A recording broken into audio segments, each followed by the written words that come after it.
सरकार बड़ घोषणा कि परिवर्तन होबाकू जाउची 500 टंकिया 200 टंकिया 100 टंकिया और 10 टंकिया नोट। विमुद्रीकरण पर जो सब नोट गुड़िक बजार में चलूला से नोट रे भी किसी परिवर्तन आसीबो, जो थिरे महात्मा गांधी को फोटो सहित आरबीआई गवर्नर संजय मालहोत्रा स्वाक्षर सहित नुआ करिकी बजार को नोट आसीबो।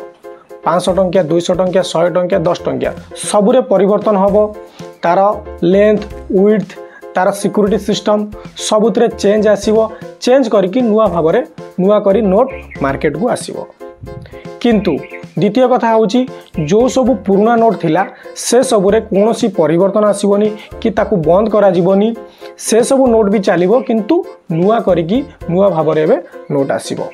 हेले परिवर्तन कोन पई माने बीजेपी सरकार कौन दर्शाइबा चाहूँगी ना किछि काम लोक मान से करुँची। एथिरे लोक मानकर कौनसी प्रकार उपकार हेनी। एथिरे कौन फायदा लोक मानकर जो थिरे लोक मानकर फायदा से काम करना। जो सब कमिटमेंट करिथिलो इलेक्शन समय रे से सब काम करना। ए सब काम रे लोक मानकर फायदा नुह नुकसान हबो टाइम जीवो। एथिरे पब्लिक रो कौनसी प्रकार फायदा नहीं। तेणु जो काम पब्लिक फायदा अच्छी से काम कर।